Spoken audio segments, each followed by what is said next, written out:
mga kaibigan, andito na po ako. As I promised, babalik ako. Yan na. Bumalik na po ako. Admin Rich, mga kababayan. Eto na, part 2 ng ating usapan, mga kaibigan. No? Tungkol po ito doon sa ating topic kanina. Yan. So mga kaibigan, eto ha, napansin nyo ba? Guys, hindi pa nga gumagaling yung leg ni Lokring. Meron na naman siya ditong malaking benda. Ano yan? Sinusugatan niya sarili niya? Or meron nakipagbuno siya? Kanino siya nakipagbuno? Diba? O sinusugatan niya ang sarili niya? Oh. Guys, magtanong kayo dito kung anong gusto nyong itanong tungkol kay Lokring, no? So, yun nga mga kaibigan, ha? O, tungkol naman tayo kay President Marcos Sr. Grabe mga kaibigan, si Lokring. Talaga namang buong sambayan ng Pilipino nagagalit kay Lokring dahil sa sinabi niya mga kababayan na huhukayin daw niya si Lokring. Guys, sabi ni Lokring huhukayin daw niya si President Marcos Sr. Sabi ni Lokring, at kanya daw itatapon sa West Philippine Sea. Grabe si Lokring, mga kaibigan. Sobra talaga si Lokring, guys. Talagang Lokring na talaga siya. No? Lokring na talaga siya, mga kaibigan. Kasi kita nyo kasama nyo mga kaibigan itatapon niya, huhukayin niya, at itatapon niya sa West Philippine Sea. Oh, grabe si Lokring, mga kaibigan, no? Sobra talaga si Lokring. No? Ito mga kaibigan, tingnan natin mga kaibigan, no? Sabi naman ng isang Daniel May Pangarura, isa ka sa nagpapagulo sa Pilipinas. Di nga. Di ba kayo ang nagpapagulo, mga DD Sheets? Dahil kayo naman ang nag-umpisa. Kami ay defense lang kami, defense. Pero kayo ang nag-umpisa, no, na manggulo sa Pilipinas. Kung walang DD Sheets, hindi magulo ang politika sa Pilipinas. Tandaan mo yan. Kung walang DD Sheets, hindi magulo ang politika sa Pilipinas. Kaya lang naging magulo ang politika sa Pilipinas dahil sa mga DD Sheets na mga bugok. Kayo ay mga bugok. Yan ang katotohanan. Mga bugok kayo lahat ng mga dutae. Yan. Mga wala kayong asal. Mga asal, asal kayo, demon. Mga bugok. Yan ang katotohanan, di ba? Sabi ng isang hoy madam, payat ka na. Ang gaba, dili magsaba. Tinuod yun, day. Tinuod na, day. Ang imong gisulti. Tinuod, ang gaba, dili yun magsaba. Tanawa ka ron, day. Ang inyong Lokring, di ba gigabaan? Siya nag-ingon dana, day, na ang gaba dili magsaba, pero tanawa ang gaba. Niabot ang gaba sa iya, tanawa. Nagabaan si Lokring, nagabaan ang mga DD Sheets, gigabaan mo, day. Sorry sa mga Tagalog, kasi meron po dito ang DD Sheet nagsabi na gigabaan daw ako, nakarma daw ako. Pero kung titignan natin mga kaibigan, sila ang nakarma. Diba? Yung kanilang Lokring, si Lokring nila mga kaibigan talagang depressed na. Tingnan nyo, hindi pa gumagaling yung sugat dito. Hindi pa gumagaling yung las-las ba yan? Ano ba yan? Nakipagbuno? Ano ba yan? Tinitret niya yung kanyang sa asawa ba yan? Tinitret niya asawa niya. Sige, iwanan mo ako. Yung isa, iwanan mo ako at magpapakamatay ako. Iwanan mo ako. Ganun ba yun? Nagtatanong. Pagkatapos ngayon, may malaki siya dito, benda. Benda naman, malaki dito. Lokring, anong plano mo gawin sa sarili mo, Lokring? Buong katawan mo, Lokring, talagang sasaktan mo? Lokring? Filipino people deserve to know the truth. Saan galing yung malaki mong benda, Lokring? Huwag mo namang saktan ang sarili mo, Lokring. Baka mamaya, Lokring, buong katawan mo na ay magkaroon ng mga benda at sugat-sugat. Diba? Alam nyo guys, sa totoo lang nakakaawa si Lokring. Sa totoo lang, naawa talaga ako kay Lokring. Kasi na siya, yung sobrang depressed. Sobra na yung depression ni Lokring. Na dahil sa kanyang depression, nandadamay na siya kung sino-sino na ang dinadamay niya. Pansin niyo guys, nandadamay siya eh. Dinamay niya yung PMA graduate. Dinamay niya sina Bilyar. Dinamay niya yung mga kongresista sa House of the Representative. Sabi niya, ang tawag sa kanya ng mga kasama niya sa House of the Representative, Tambi. O, di ba? Guys, wala na to. Parang wala na siyang ano, para bang wala na, hopeless case na. Dahil sa kanyang pagiging hopeless, lahat na idadamay niya. Eh kung buhay nga lang si Jose Rizal, baka idamay din niya yun eh, di ba? Kung buhay lang si Jose Rizal, malamang dinamay na niya si Jose Rizal. Ganun siya, kadesperada. Hopeless si Lucring, di ba? Yan po, may mental health si Lucring. Di ba? Psychopath. Di ba?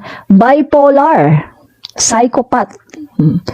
O, di ba guys? O, kanina, binasa natin yung yung ibig sabihin ng psychopath, ha? So, yung psychopath, meron siyang criminal tendencies. O, di ba? Oh, inisip niya, igaganon daw niya yung liig ng ating Pangulo. Pagkatapos, guys, huhukayin niya yung libingan ni President Marcos Sr. at itatapon daw niya sa West Philippine Sea. Kita niyo? Oh, kita niyo mga kaibigan? Grabe, di ba? Grabe ang ginagawa ni Saramaw. At hindi yun nagustuhan ng sambayan ng Pilipino. Lahat ng mga tao ngayon, puwera sa DD Sheets, lahat ng mga tao ngayon ay talagang si Saramaw ay kanilang binabatikos dahil sa kasamaan ng pag-uugali ni Saramaw. Di ba? Okay, mga kaibigan, ito ating tingnan. Yung tingnan natin mga kaibigan yung achievements ginawa ni President Marcos Sr. sa West Philippine Sea, President Marcos Sr. Ano ba ang nagawa ni President Marcos Sr. sa West Philippine Sea para ganituhin lang ng isang vice-presidente na wala namang nagawa sa bayan? Na kahit yung kanyang DepEd na ahensya niya ay hindi niya naayos. Okay, ganito mga kaibigan, eto lang naman. Eto ang mga nagawa ni President Marcos Sr. sa bayan, sa West Philippine Sea or sa ating mga teritoryo, sa ating mga isla. April 1972, the Kalayaan group of islands located in the Spratly Archipelago was officially made part of our province, of the province of Palawan. Marcos incorporated the Kalayaan Islands as a separate municipality. This was a formal inclusion of the Kalayaan Islands as a Philippine territory. 1972 yan, ganyan ang ginawa ni President Marcos Sr. This decision was to counter the claims from the other nations like China, Vietnam, and over parts of the Spratly Islands. Pagdating naman ng 1974, the Philippines had physically occupied several key islands in the region, namely National Island or Lawak, Flat Island, Patag, West York Island, Likas, Northern Cay, Parola, and Tito Island or Pag-asa Island. This was a military move to solidify the Philippines' presence in these contested areas. Effective occupation is a powerful claim to sovereignty. So mga kaibigan, 1974 nag-occupy ang Pilipinas diyan sa mga isla na binabanggit. June 11, 1978, Marcos issued Presidential Decree 1596 to formally annex the Kalayaan Islands and declare them part of Philippine territory. See? Ano pa? Marcos established military garrison on some of the Kalayaan Islands. This bolstered the country's claim as international law often recognizes occupation and effective control as vital in territorial disputes. Guys, name! Magbanggit kayo, name! One leader, even one president only. Magbanggit kayo. No one in the history of the Philippines who had done what President Marcos Sr. had done for the country. Guys, these things, even PBBM cannot tap on it. Kahit si PBBM, hindi niya ito malalampasan. Guys, walang sino mang presidente ang gumawa nito. Before President Marcos, wala man lang nakaisip nito na ating angkinin ang mga isla na yan, na maglagay tayo dyan ng mga garrison, na maglagay tayo dyan ng tanda na atin yan. Only President Marcos Sr. ang nakagawa nito. Pagkatapos, babalahurain lang ng isang bugok na vice-presidente na wala namang accomplishments, na kahit yung kanyang DepEd ay hindi man lang niya nagawa ng tama ang kanyang trabaho. Ni wala man lang siyang accomplishments according to COA. Nakakahiya ka, Lukring! Nakakahiya ka, Lukring. Open your eyes, open your mind. Nakakahiya ka, Lukring, para sabihin mo na ipapahukay mo ang libingan ni President Marcos Sr. Nakakahiya ka, Lukring. Yung tatay mo nga, sabi ng tatay mo, kahit umabot pa siya ng 20 years, hindi niya matutumpasan ang ginawa ni President Marcos Sr. And after President Marcos Sr., how many presidents na namuno sa country natin? Ilang presidente na muna sa country natin after President Marcos? Cory, Ramos, Erap, GMA, Pinoy. Sino pa? Yung tatay ni Lukring. Oh, 6 na presidente. Wala man lang nakasurpass sa mga achievements ni President Marcos Sr. No one! Walang nakasurpass sa achievements ni President Marcos Sr. Pagkatapos, eto ka, Lukring, lalait-laitin mo si President Marcos Sr. at sasabihin mo na ipapahukay ang kanyang bangkay at itatapon sa West Philippine Sea. Gawin mo! Subukan mo. At nang makita mo ang galit ng mga loyalista, ng mga Marcos supporters. Sandali. Kumatay ang lalamunan ko. Tingnan natin, Lukring. Gawin mo. Ginagawa yan, hindi sinasabi. Sige. Tingnan natin. Opo, malakas talaga ang tama ni Lukring. Ay, may isang didishit nagtanong. Ano daw ang nagawa ni President Marcos Jr.?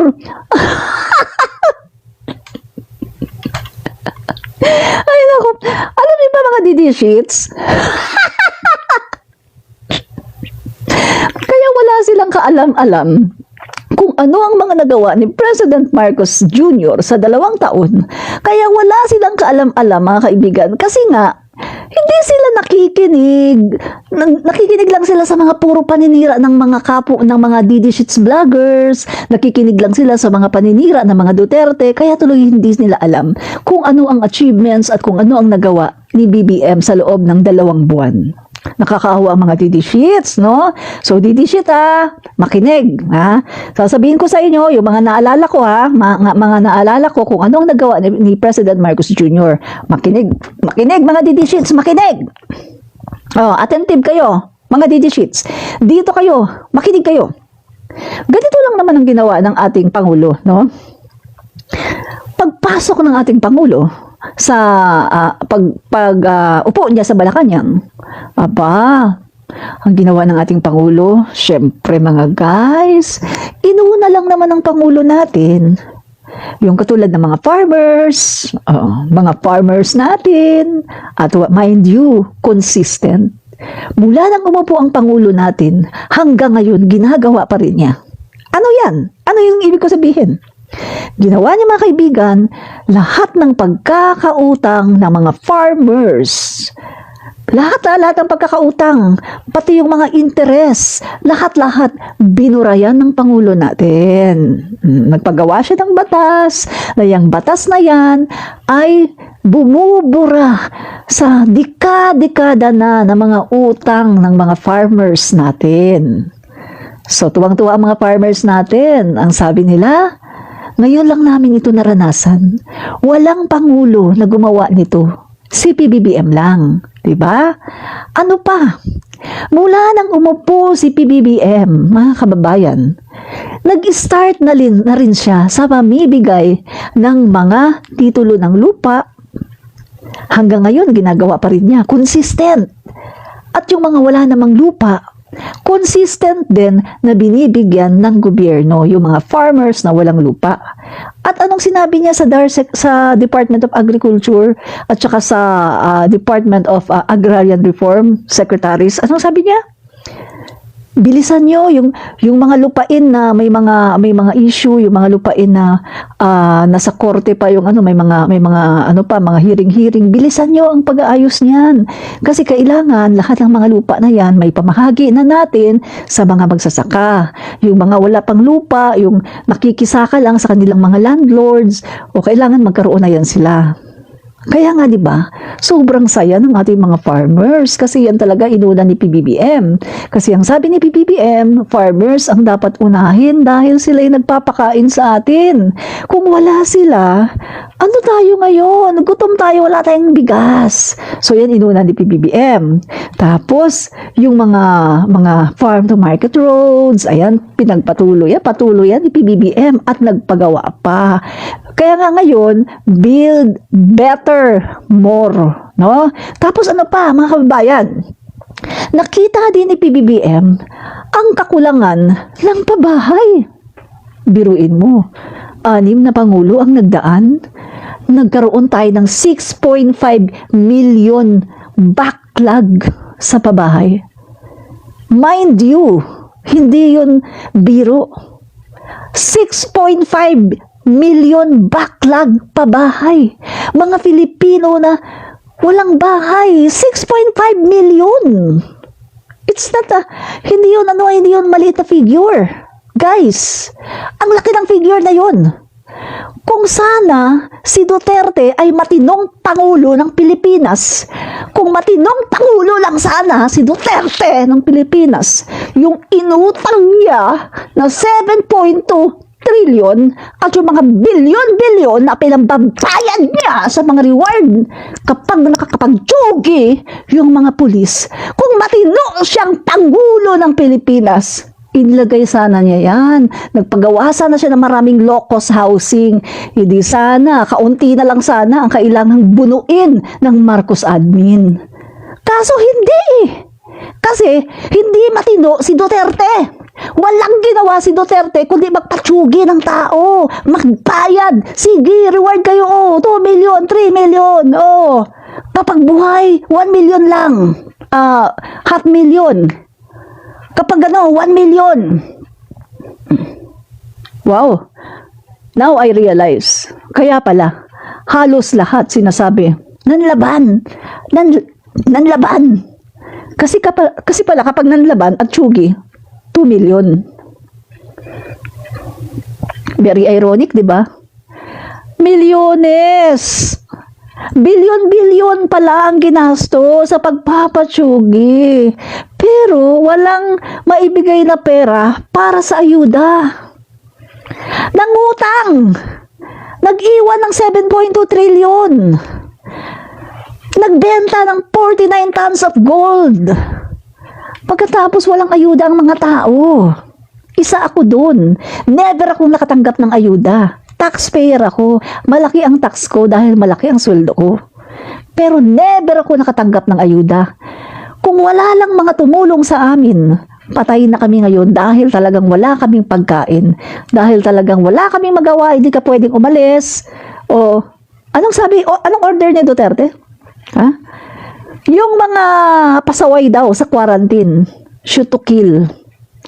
Shoot to kill. Lahat ng mga pasaway sa quarantine. Lahat yung mga lalabas, magpapasaway, sabi na nga huwag lalabas, shoot to kill. Pero mo, matatakot ka nga naman, shoot to kill ka. Di ba yung iba nga, yung hindi pa siya nag-order ng ganun, may mga iba na pasaway, di ba? O anong ginawa sa mga pasaway na lumabas? Ayun, pinaglinis sila ng mga daan, yan.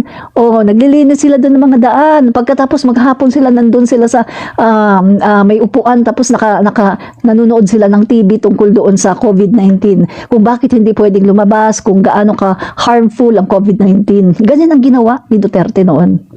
Napakasama. Diba? Kaya naman pala tayo pinagpipilitan na i-lockdown at kaya naman pala ginawang compulsory na kailangan mag-face shield. Face shield kailangan mag-face shield, compulsory. Tayo lang ang bansa na kino-compulsory ang pag-face shield sa panahon ni Duterte. Yun pala naman! Ha guys? Parmali, pinayaman si Michael Yang. Bumili ng mga face shield, overpriced na mga face shields. At anong sabi nung sa Mindanao? Mga face shields na binayaran na, mga medical supplies na binayaran na, pero never na na-deliver. Never na na-deliver. Parmali, skandal. Parmali, pinayaman ni Duterte. Yan ang ginawa ni Duterte sa panahon niya. Ganyan ang ginawa nila sa panahon nila. Pinayaman nila ka ng mga bulsa. Ay talaga naman. Ako talaga yung nagkakalaiti. Pinayaman na lang ang kanila mga bulsa habang ang mamamayang Pilipino gutom. Diba? Gutom ang mga mamamayang Pilipino habang ang mga bulsa ni na Duterte at ng kaniyang mga kaibigan mayayaman ang kanilang mga bulsa. Diba? Mabalik tayo kay PBBM. Ituloy natin yung kay PBBM, yung mga nagawa ni PBBM kasi nagtatanong itong bangag na didishit Ano daw ang nagawa ni PBBM? Okay, tuloy natin. So bukod doon sa sinasabi ko kanina, no? Patuloy din ang ginagawa ni PBBM na infrastructure projects. Yung sinasabi ni Lucreng na wag na daw tayo umasa. Wala daw infrastructure. Yan ang sinabi ni Lucreng, 'di ba, doon sa kanyang press con. Hello, Lucreng. Kaya naman pala yung mga DD sheets mo, yung mga DD sheets mo ng mga followers, kaya naman pala inaagaw, kini-credit grab yung mga proyekto na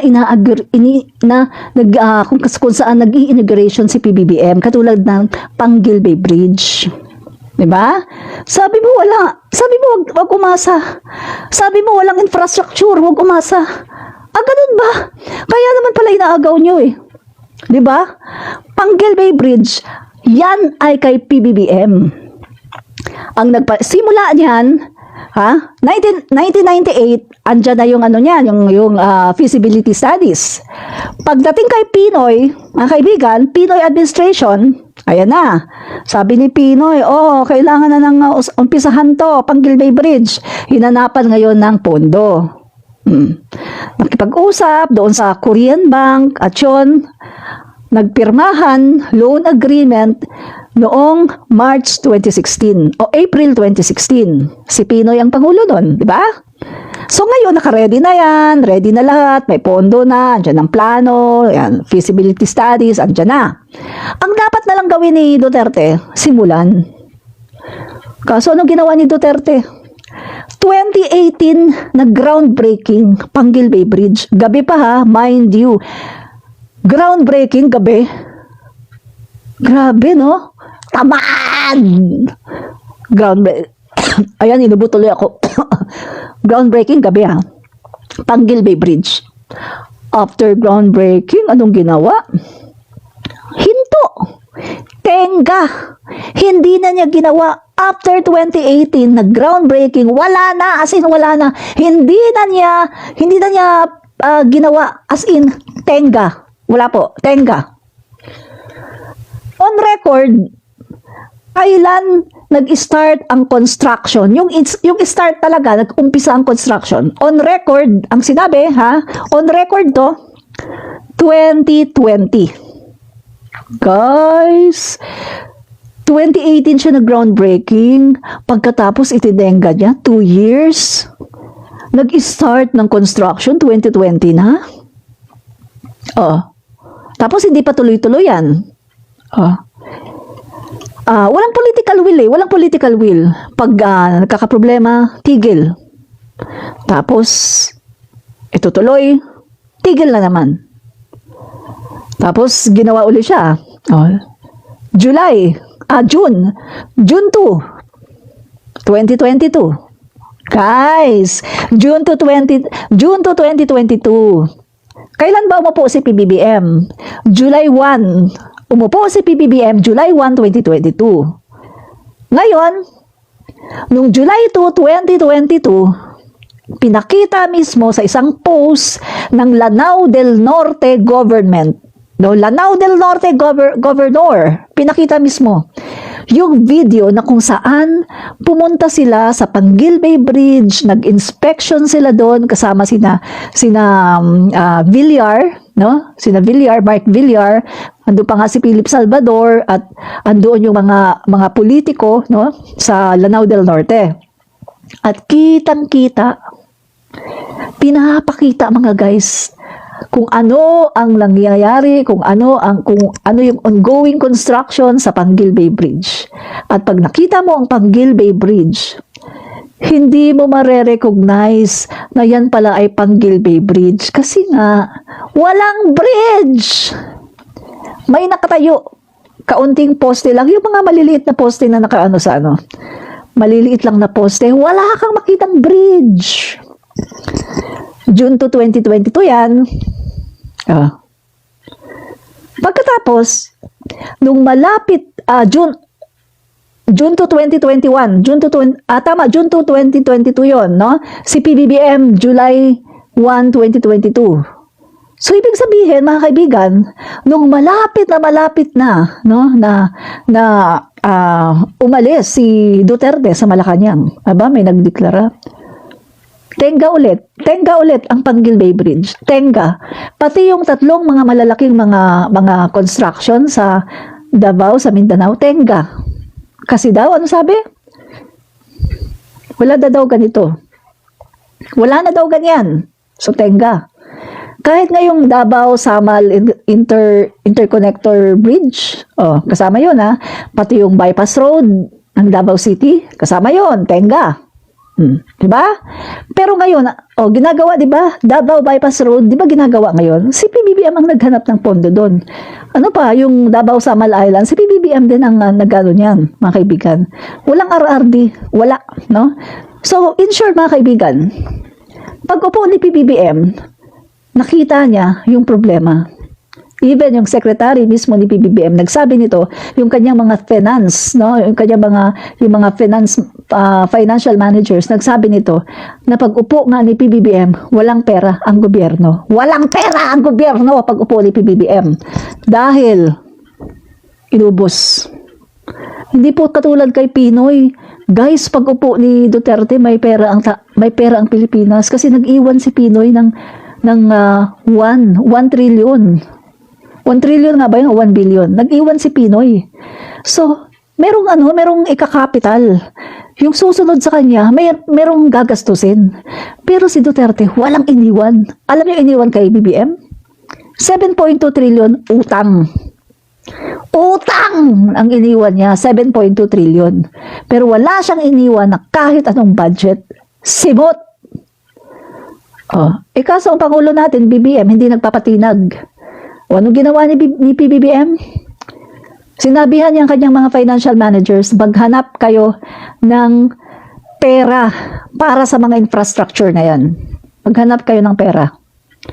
So, yun ang nangyari. In short, mga kaibigan, naghanap ng pera ang mga financial manager ni PBBM. Kaya napondohan ang Pangilbay Bridge. 2 years lang. Tapos. Political will. Si Duterte, 2018 groundbreaking. Diyos mio, pagkatapos ititenga. Guys, korupsyon. Kapag ang isang proyekto tumatagal pa tigil-tigil, isa lang ibig sabihin yan, korupsyon. Ganyan yan eh. Diyos mio. Meron ako dating juwa, engineer. Ganyan daw yan. Kapag pinapatigil-tigil ang isang at sasabihin wala ng pondo, ano na naman, pagkatapos wala ng pondo. Korupsyon yan. Diyos mio. Huwag kami. Alam namin yan. Once na ang isang infrastructure, ready na lahat, may pondo na, meron na lahat. Pagkatapos titigil-tigil mo, hihinto-hinto mo, pagkatapos wala ng korupsyon. Yun ang katotohanan. Kaya mga kaibigan, walang nagawa si Duterte. Yung kanyang mga sinasabi na proyekto, 119, build project, 12 lang ang nagawa. Tapos at the end of his term, nadagdagan. Naging 18. Kagabi ko lang nalaman na nadagdagan pala. Dati pa sabi ko 12. Pero nung kagabi, nag-search ako, nadagdagan pala siya. Nung paalis na talaga siya, nadagdagan. Naging 18. 119 projects, naging 18. Diyos mio. Wala man lang sa 1/4. Ganyan. Ganyan ang Duterte. Si PBBM, naku, ang daming na-deliver ni PBBM. Just lately nga lang, di ba sinasabi ko sa inyo, yung Sorsogon, diniliver niya doon yung proyekto, Build Better More, yung Sorsogon na sports complex. Tapos yung tirahan ng mga informal settlers, diniliver. Just lately, nung nagkita sila ni Lenny, ang daming na-deliver ni PBBM. Diyos mio. Kabi-kabila ang mga na-i-deliver na mga housing unit, kabi-kabila, mga kaibigan. Tapos may mga factory. Doon nga lang sa di ba? Sa Davao. Yung ginagawa doon na malaking dominium na tirahan din yun ng mga tao. Build Better More. Inaangkin nga ni Baste Build Better More. Yan yung sinasabi ni PBBM. Na nagpapagawa siya all over the Philippines. Di ba? Hindi lang yan. Specialized hospitals. Another kidney center, another children's hospital, another heart center, another lung center. All over the Philippines yan. Hindi lang yan. Meron pa silang mga lab for all na kung saan dinadala yung mga bus na yan sa iba-ibang mga lugar. Tapos kapag napuntahan na nila yan, mag-iiwan na si F. Elisa ng 2 bus. Tapos yung bus na yan, fully equipped yan ng mga laboratory. Makabagong mga laboratorio. Tapos lahat ng mga LGUs, binigyan ng mga ambulansya, lahat ng LGUs. Tigda 2 ambulansya. Dati kasi ang mga LGUs daw ay nangihiram lang. Pero ngayon, ang lahat ng LGUs ay nagkakaroon na ng ambulansya. Under PBBM administration. Diyos me, yung mga DD sheets, wala kayong alam sa ginagawa ng Pangulo natin. Palibhasa kasi, kinig lang kayo ng kinig kay Maharlo Caluca, kay Bayad Bay, kay Vivian Velez, Cathy Binag, at kung sino-sino pang mga mapanirang puri na mga DD sheets. Bakit hindi subukang mag-stay naman kayo sa mga government pages at alamin nyo naman kung ano ang ginagawa ng Pangulo natin, mga didishit sa mga bukok? Para naman malaman nyo kung anong ginagawang maganda ang ating administrasyon, mga bukok! Di ba? Tama po kayo, may sayad talaga. Yung si Lukring, may sayad po talaga siya. So yun ang mga kaibigan Tapos ito pa, didishit yun. Walang alam kundi pulburon yan Puro pulburon ang alam nila. Very ironic, no? Yun lang ang alam nila, pulburon. Pero wala naman silang napatunayan. Pulburon. Pero dinideny naman ng, kahit nga si Bato de la Rosa, dininay. Wala daw ang pangalan ni PBBM sa PNP. Sabi ng PIDEA, wala naman daw, never na napunta sa PIDEA ang pangalan ni PBBM. Never daw na nagkaroon ng pangalan si PBBM sa mga nagpupulburon, never. Lagi silang basag na basag. Ang sabi ng St. Luke's, legit daw yung test ni PBBM. Ang sabi ng PNP, legit daw. 2 beses si PBBM nagpa-test, di ba? Pero hindi sila naniniwala. Bangag. Pero kung titingnan mo, yung kanilang poon, di ba yun ang tunay ng bangag? Kasi mga guys, ang isang bangag, tsumutsugi ng buhay ng tao. Yan ang bangag. Tsumutsugi ng buhay ng tao kasi wala siya sa sariling kaisipan. Biruin mo para sabihin mo, nag-order ka sa PNP, shoot to kill, at lumalabas ka pa sa street ng Davao, dala-dala mo yung big bike at naghahanap ka ng trouble at talagang sinutsugi mo yung mga yan. Naghahanap ka ng trouble at talagang gusto mong makapatay ng tao. From his mouth mismo. Yan mismo ang sinabi niya na word. Gusto daw niyang makapatay ng tao. So kayo ang bangag. Yung Duterte nyo, ang bangag. Dahil siya ang, kung pumatay ng tao, para lang pumapatay ng langgam. Yan ang bangag. Yung Pangulo nga namin sabi nga mismo ni Duterte, di ba? Hindi daw makapatay kahit langgam. Sabi to, asan proof mo, tanda mo na, paalam ka na sa mundo. Hoy, para sabihin ko sa'yo, didi shit. Gusto mo ng proof? Panoorin mo ang video ko dito. Panoorin mo ang video ko dito. Mismo si Duterte ang nagsabi na lumalabas siya sa street ng Davao kasi gusto niyang makapatay. Panoorin mo, nandito. Nandito mismo sa page ko, Admin Rich. Panoorin mo para hindi ka magmukhang tanga. Yan ang hirap kasi sa inyo mga didi shits Puro kayo bangag. Pero hindi nyo nakikita na yung puon ninyo, yun ang talagang asal. Bangag! Adik na adik. Si BBM, may bangag ba? Na halos hindi nga, Diyos mio, napaka malumanay. Hindi man lang violent, walang violence sa katawan. Malumanay magsalita, hindi nakagalit, Diyos mio, sasabihin yung bangag. Okay lang kayo. Kayo ang bangag. Yung Duterte nyo, ang daming proof na talagang bangag. Bukod sa umamin siya, self-confess na siya ay addicted to fentanyl.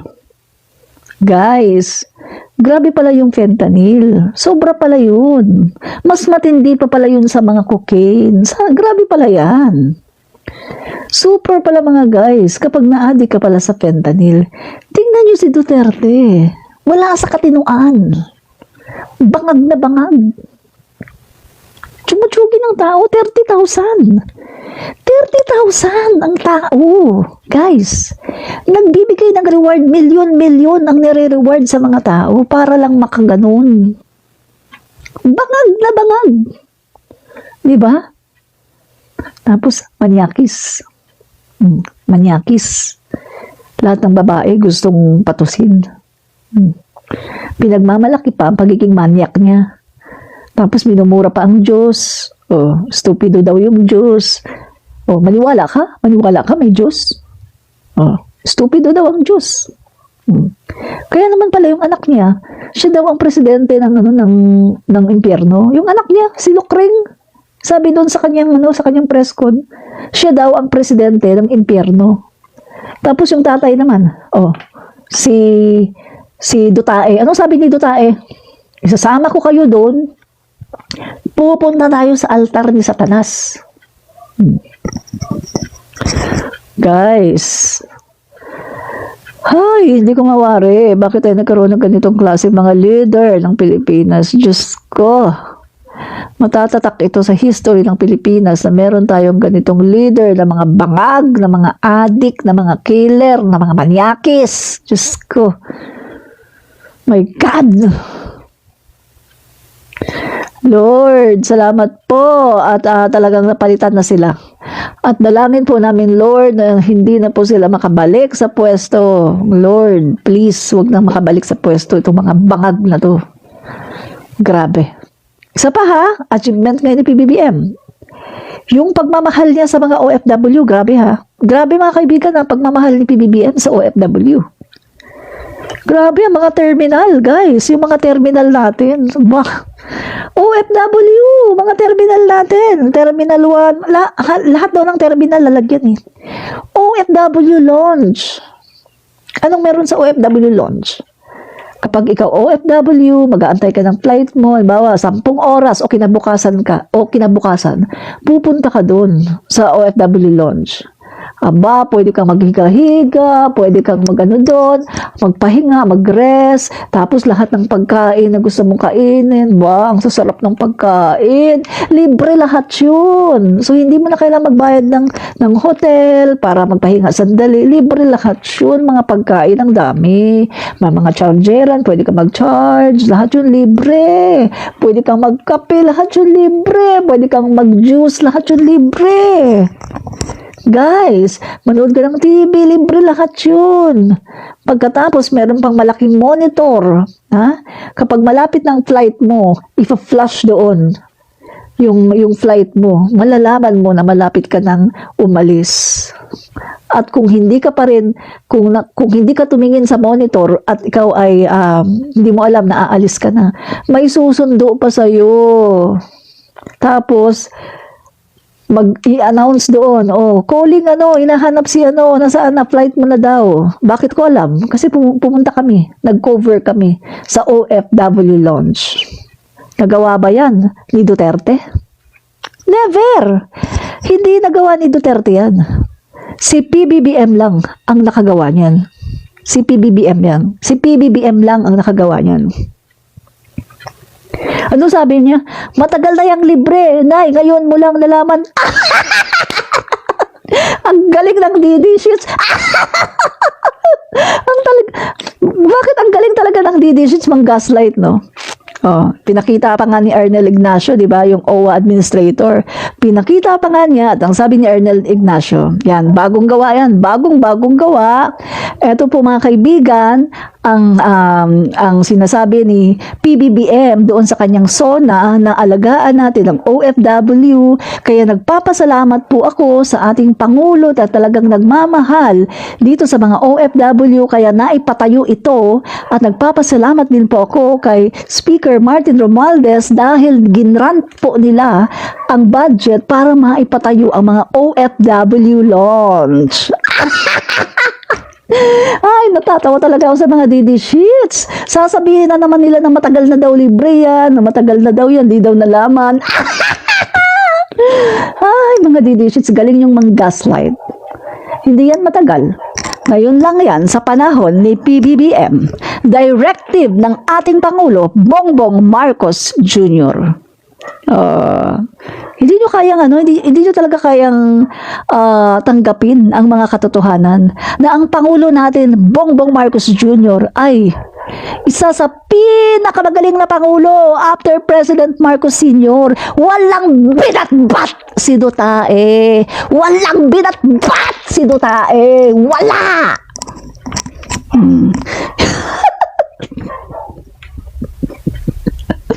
Yan ang katotohanan. Walang binatbat si Duterte. Di ba?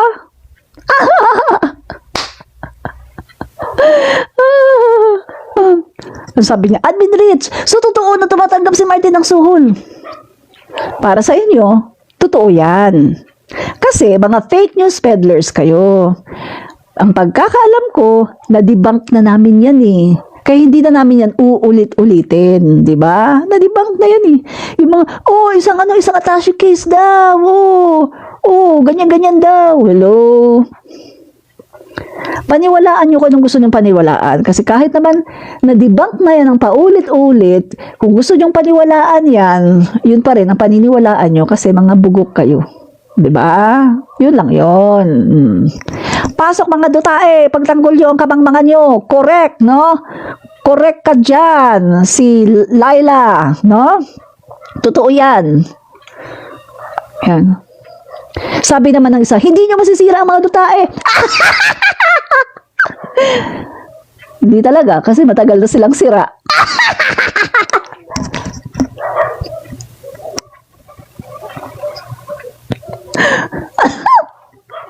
Inom lang ako tubig. Diyos ko. Alam niyo mga DD Sheets, nakakatawa sila ha. As in, nakakatawa sila. Sobrang nakakatawa ang mga DD Sheets. Grabe talaga. Sobrang tawa ako sa mga DD Sheets. Nakakatawa sila mga kaibigan, no? Guys, nakakatawa ang mga DD Sheets ha. Talagang nakakatawa. Sabi niya, hindi niyo masisira ang Duterte. Hello? Hindi namin sinisira ang Duterte. Gusto nga namin umayos sila eh, di ba? Kaso, sinisira nila ang sarili nila. Ang Duterte ang sumisira sa kanilang sarili mismo. Hello? Pagtsutyugihin mo ba naman ang mga tao? Pagkatapos, bayaran mo ng bayaran yung mga pulis, milyon-milyon para lang makatsugi. Pandemic, inuna mo pa talaga ang pagbabayad sa mga reward na yan para tsugihin ang mga Pilipino samantalang ang dami nagugutom. Diba? Walang pang-ayuda, pero may pangbayad sa reward. Sa pampatsugi. Oh. So yan ba kailangang sirain? Hindi. Hindi mo kailangang sirain yan kasi sila mismo sumira sa sarili nila. Diba? Tapos ano pa? Confidential funds, kabilat kanan, kaliwat kanan, confidential funds. Guys, bakit galit na galit si Bakit galit na galit si Lokring? Na nahuli ang kanyang confidential funds. Kasi guys, sanay siya eh. Sanay po siya na matagal na sila diyan sa Davao na hindi po sila nahuhuli. Wala po sa kanilang ano ba tawag doon? Walang nagko-call out sa kanila para sa confidential funds. Kung ano yung gusto nila, nagagawa nila, libre sila mga kaibigan. Ngayon, na-call out sila. Hindi tamang paggastos. Kaya galit na galit sila. Kasi nga, na-call out sila at nalaman ngayon ang mga maling paggastos. Kung matino kang Pilipino, magugustuhan mo ang nangyari ngayon. Maa-appreciate mo ang nangyayari ngayon kung matino kang Pilipino. Kasi guys, binabantayan ngayon yung ating paggasta, yung paggasta ng mga politician, ng mga leader natin, binabantayan ngayon. At magda-draft ang ating House of the Representative ng batas na talagang magbubusisi sa lahat ng mga confidential funds, sa lahat ng mga intelligence funds, bubusisiin yan, pati yung paggasta sa mga regular funds ng mga ahensya at ng mga politiko. So kung ikaw matino ka na Pilipino, magugustuhan mo to eh. Kasi mababantayan ang pondo ng bayan. At kapag nangyari yun na mababantayan ang pondo ng bayan, ibig sabihin, halos wala nang makakapagkurakot. Halos wala nang makakapagbulsa ng pondo ng bayan. So ang ibig sabihin yan mga kaibigan, yung pondo ng bayan ay talagang mai-enjoy ng mga Pilipino. Talagang magagamit sa tama. Kaya kung ikaw matino ka na Pilipino, magugustuhan mo ang ginagawa ng House of the Representative. Kaso nga, hindi nga matino na Pilipino, no? Mga DD sheets, hindi matino na Pilipino. So talagang hindi nyo gusto yan. Kasi ang gusto nyo, mangurakot, okay lang sa inyo mangurakot ang mga Dutertes, okay lang sa inyo kahit na pagnakawan ang bayan ng mga Dutertes, basta mga Duterte. Okay lang kahit magnakaw sila, okay lang na kahit na hindi nila gastusin yung pondo ng bayan sa maayos, okay lang. Kahit ibulsa nila yan, gamitin nila kung saan, iwaldasin nila yan, okay lang sa inyo. Basta mga Duterte magwaldas, okay lang. Anong tawag dyan? Panatiko. Anong tawag dyan? Kulto. Kasi ang mga panatiko at ang mga kulto, sunod-sunuran. Ano pa? Tuta. Tuta. Kahit ano ang sabihin ng kanilang mga puon, sige, oo, oo. Pag pinakain ng tae ang mga DD sheets, kakainin din nila. Pag pinakain mo ang mga DD sheets sa mga tae ng aso, kakainin din nila. Pag pinainom mo ng ihi, yung mga DD sheets, iinumin nila. Lahat ng ibigay mo sa mga DD sheets, taus-puso nilang tatanggapin. Yan mga kaibigan, no? Pakainin mo ng tae ang mga DD sheets. Kakainin nila yung buong buo. Pakainin mo ng dumi ng hayop ang mga DD sheets. Kakainin nila ng buong buo yan, didilaan pa nila ang plato. Painumin mo ng ihi ang mga DD sheets. Iinumin nila yan. Hihigupin nila lahat yan. Walang reklamo. Yan ang DD sheets. Yan ang mga DD sheets. DD sheets. Diba? Yun po yan mga kaibigan, ang mga DD sheets. Ganyan sila kadiri. Tama ka dyan, kadiri talaga yung video ni Lokring, may sayad. Piruin mo, ang tagal-tagal nang nananahimik ng patay, President Marcos Sr., ipapahukay, itatapon sa West Philippine Sea. Lokring talaga, di ba? Lalo niyang sinadsad yung sarili niya. Lalo niyang nilubog ang sarili niya. 15% na nga lang sila, lalo pa niyang nilubog ang sarili niya sa kahihiyan. Guys, 15% na nga lang nilubog pa niyang sarili niya. Nakita ngayon ng sambayan ng Pilipino kung anong utak meron siya. May sayad. Dami ng ang dami ng tawag sa kanya ng mga tao. Tinatawag na siya ng mga tao ng kung ano-ano. Diba? Kasi nga, may sayad. Oh, diba? Biruin mo. Iisipan mo ba naman na gilitan ng ulo yung ating Pangulo? May sayad. Diba? Pagkatapos, magpapahukay ka ng patay, itatapon mo sa West Philippine Sea. Hello? Grabe, diba? May sayad talaga. O diba, nasabi ko na sa inyo mga kaibigan kung ano yung mga nagawa ni President Marcos Sr., diba? Sa West Philippine Sea pa lang yun, ha? West Philippine Sea alone at sa ating mga isla. No, ang ganda, no? Kaya tayo may inaangkin ngayon ng mga isla dahil kay President Marcos Sr. Diba? So, kudos kay President Marcos Sr. Tapos, dali. Inom mo tubig.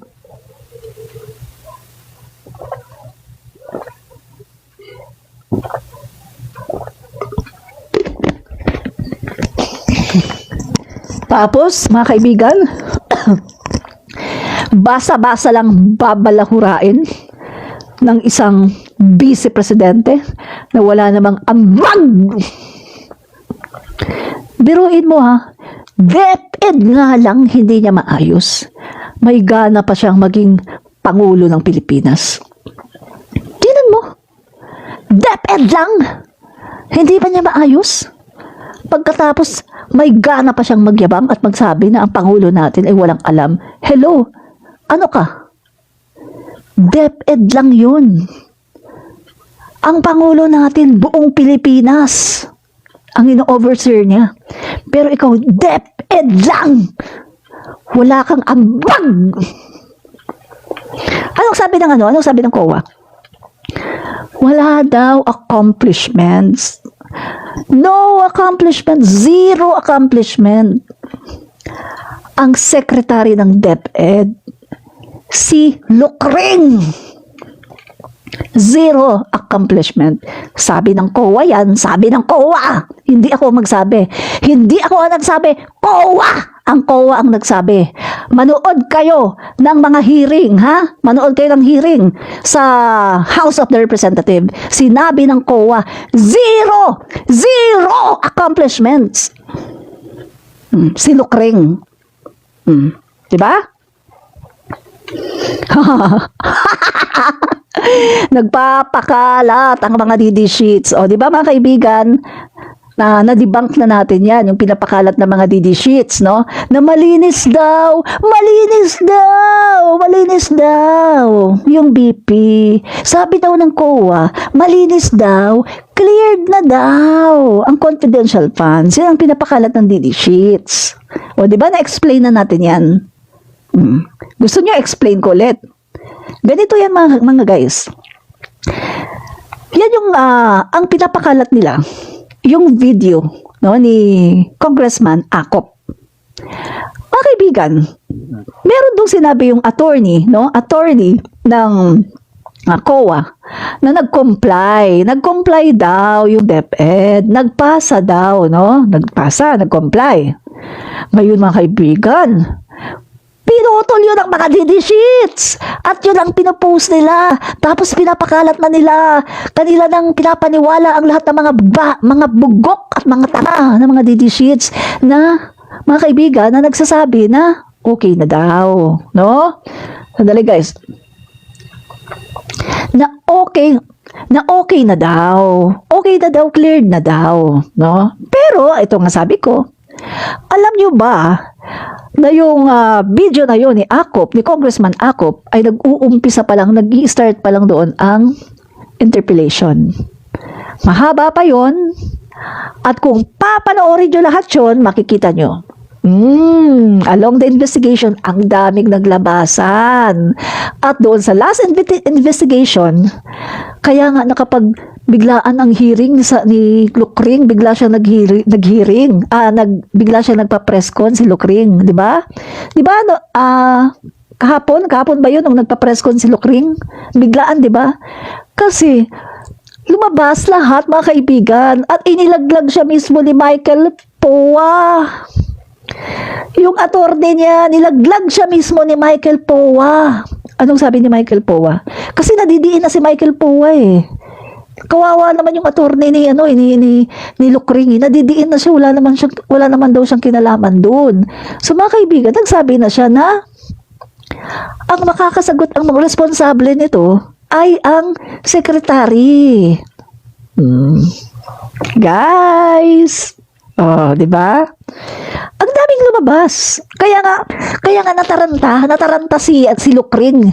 Nagpatawag siya ng press con para sumagot siya. Dinadivert niya ang attention ng mamamayang Pilipino. Pero kahit anong gawin niyang divert, naglabasan na lahat eh. Diyos mio. Grabe Milyones. Pinangrenta mo lang, milyones. Pang-rent lang, sabi nga ganon, pinakita ng mga kongresista ang isang exclusive resort. Shangri-La Boracay. Hindi naman naabot sa ganon. Ang ganda. Kumpleto sa amenities, pati swimming pool, pero hindi naman naabot sa ganon ang halaga. Pinakita sa Congress kaya ang daming problema talaga ni Lucring. No wonder si Lucring, depressed na. Guys, nakita niyo si Lucring? Hindi pa nga gumagaling yung niya dito, yung slash niya sa leeg, hindi pa gumagaling. Pagkatapos, meron na naman siya ditong malaking benda. Anong ginagawa niya sa sarili niya? Sinasaktan ba niya ang sarili niya? O nakikipagbuno siya sa isang tao? Anong nangyayari? Guys, uubusin ba niya yung katawan niya para magkaroon ng sugat? Ha? Grabe ba kaibigan? Nakakaawa si Lucring. Sa totoo lang naawa ako kay Lucring.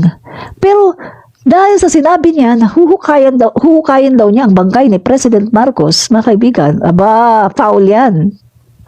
Foul na yan. Huwag mong gagawin yan, Lucring. Dahil talaga, kita nyo, buong sambayan ng Pilipino, kahit mga pinklawan, talagang nag-react. So, bakit mo huhukayin yung bangkay ng isang tao matagal ng patay? Tapos, nag-imagine ka pa na ginigilitan mo ng liig ang Pangulo? Grabe, di ba? Sobra mga kababayan, itong si Lucring.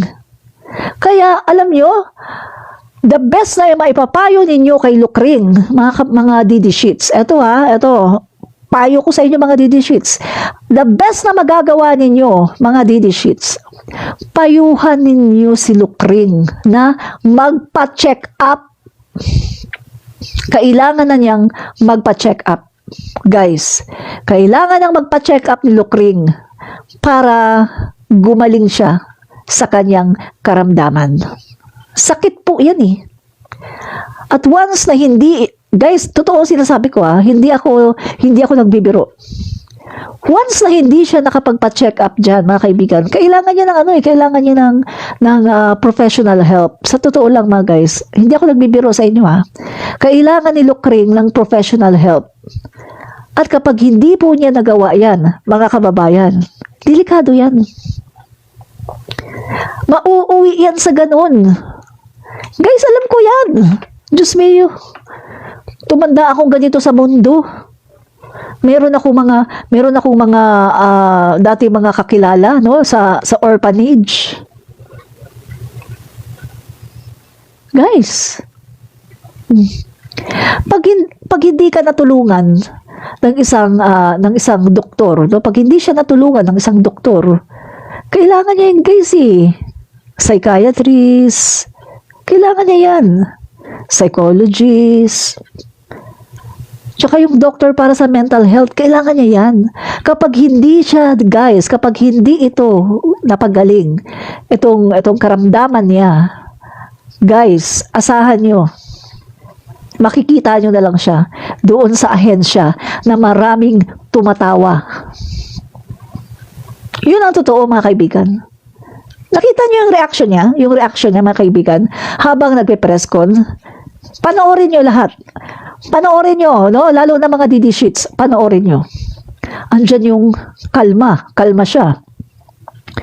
Magsasalita siya, tapos parang ang bait-bait, tapos mamaya biglang nanlilisik yung mga mata, tapos biglang tatawa, tapos bigla naman siyang galit, tapos parang ang bait-bait niya, pagkatapos biglang manlilisik ang mata, pagkatapos tatawa siya, tapos yung mga hand gestures niya, look mga guys, yung mga hand gestures niya, meron pa siyang guys, delikado yan. Sign. Delikado yan. Sabihin ko sa inyo, may mga kilala ako. Oh, nasaan na? Nasaan na ngayon? Guys, yung isa pa nga yung isang kilala ko, hindi siya nakapagpa-check up. Talagang pinabayaan niya kasi yung family niya in denial.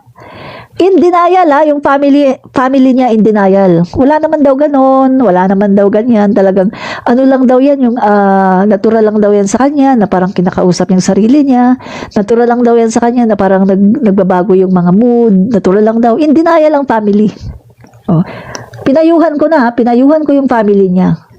Kailangan niya ng professional help. Kailangan niya magpa-check up. Aba, nagalit pa sa akin. Anong palagay mo? Anong palagay mo yung ano namin, yung clan namin? Ibig mo sabihin, may lahi kaming baliw. Wala kaming lahing baliw. Galit pa sa akin, guys. O di pinabayaan ko. Sige, pinabayaan ko. Ba, mga kaibigan, 5 months after, nalaman ko na lang doon sa isa niyang kaibigan na kaibigan ko rin. Anong sabi? Uy, kilala mo ba si nasa ano na siya? Mandaluyong. Mandaluyong talaga. Sabi ko, ha? Ano Mandaluyong? Nasa loob. Alam mo na yun. Pag sinabing Mandaluyong nasa loob, alam mo na yun. Nasa mental hospital. Nagulat ako. Sabi ko, ha? Ayan na nga ba sinasabi ko Nagalit pa sa akin yung pamilya. Na ano daw sa tingin ko, may lahi silang baliw. Nagalit sa akin yung pamilya. Kaya simula nagano ako sa kanila, yung hindi ko na sila kinausap, yung lumayo ako. Kasi nagalit sa akin. Pinagbibintangan ko daw na may lahi silang baliw. Parang sinasabi ko daw na lahi nila baliw. Ang sinabi ko lang naman, yung totoo, na kailangan po niya ng professional help. Kasi kapag hindi po yan naagapan, mauuwi po yan sa talagang magiging insane siya. Kailangan niya ng professional help.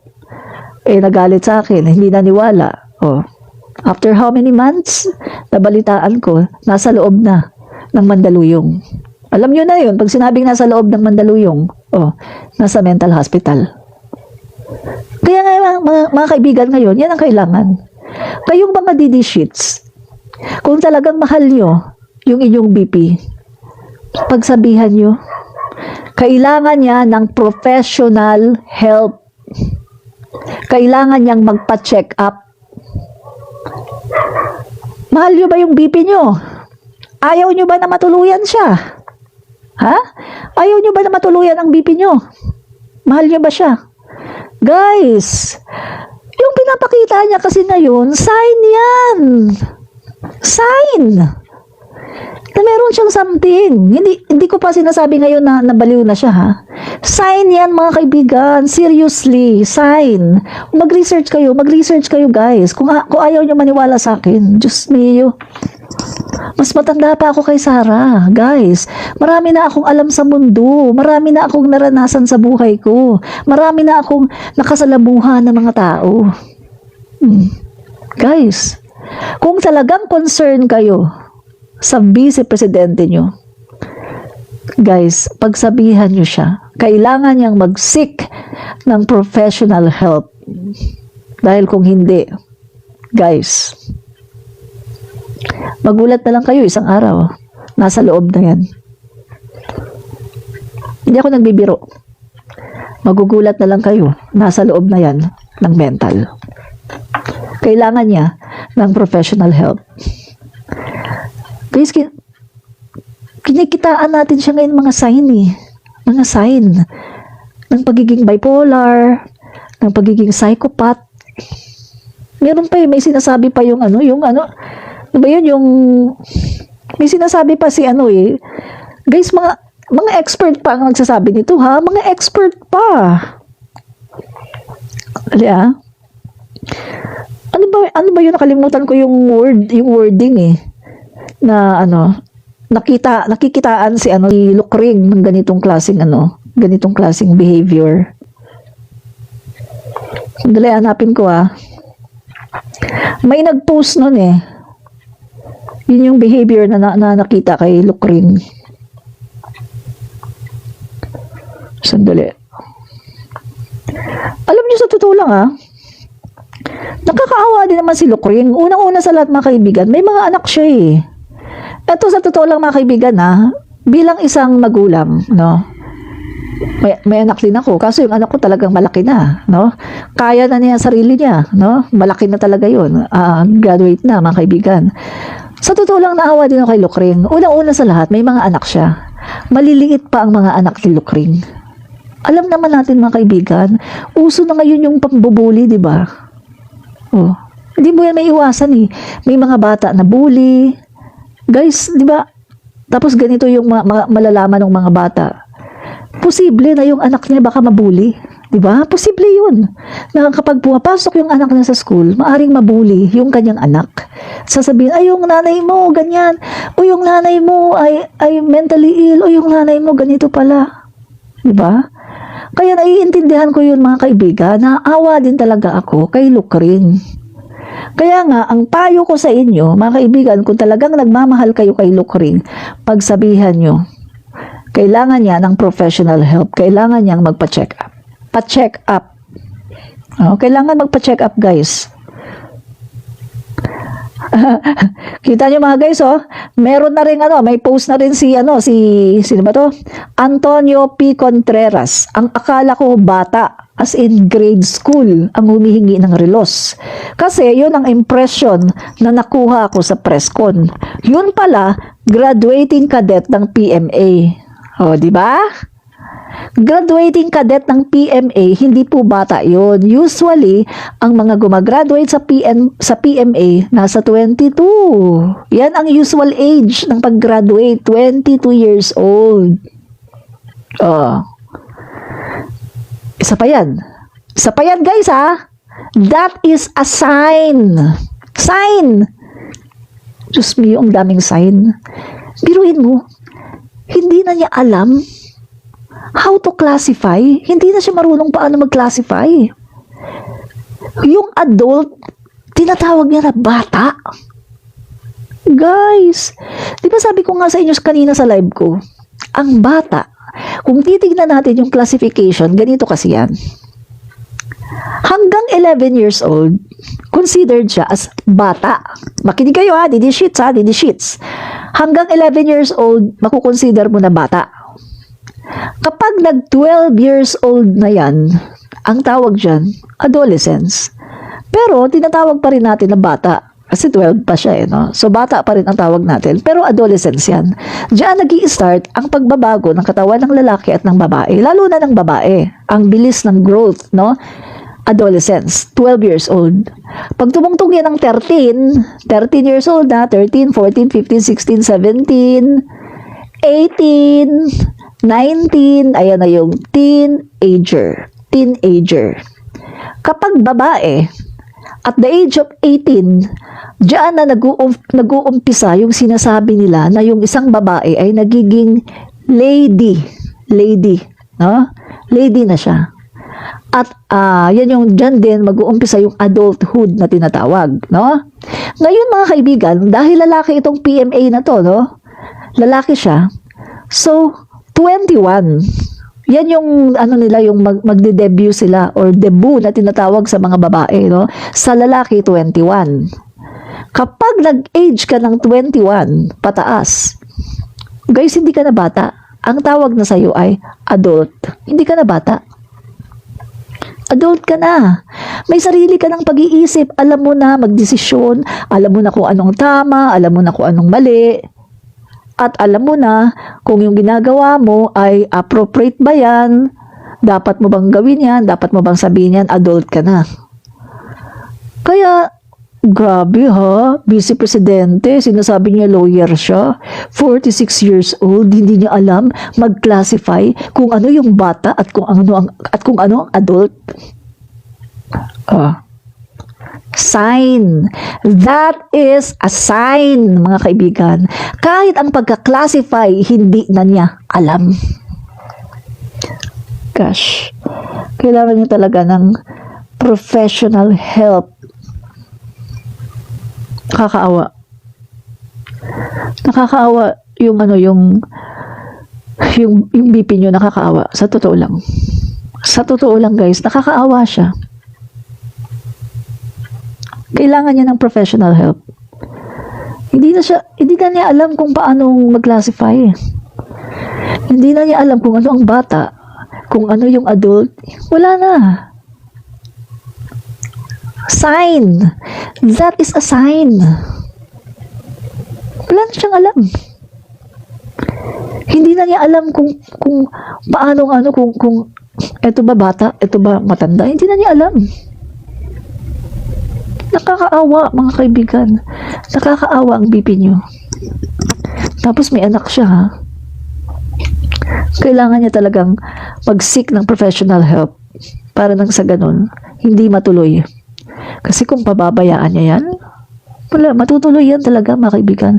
Magugulat na lang tayo. Nandun na siya sa loob ng Mandaluyong. Ito pa. Kita niyo, mga kaibigan, no? Sa newsfeed ko, mga kaibigan, siya lang yung laman. Siya lang yung laman sa newsfeed ko, mga kaibigan. At puro na lang yung mga niya, yung mga ginawa niya nung press con. 'Di ba? Siyempre, lahat naman tayo kapag ay naku na pa, bobo. Guys, bakit bobo kayo ng mga DD sheets? Pati newsfeed, hindi alam ng DD sheet. Guys, nagpe-Facebook ba tong DD sheet na to? Hindi niya alam ang newsfeed. Papakita ko sa inyo, ha. Ang newsfeed, ito yan. O, ito, di ba? Ito yung pinaka mo. O, admin rich. Ha? Ayan, yung pinaka-wall. Wall ko yan. Wall ko. Admin rich. Ha?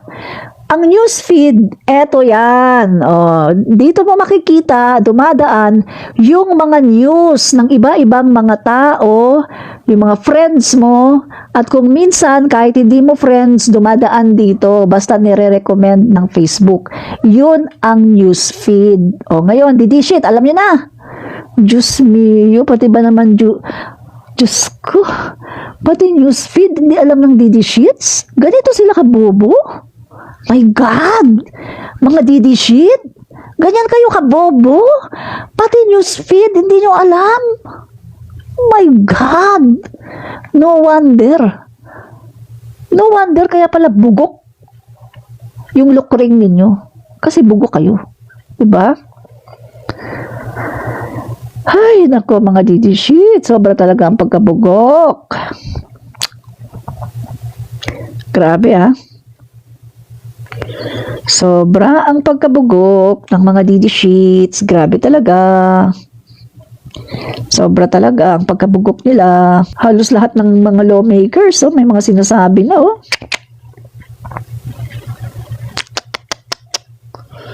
Grabe, no?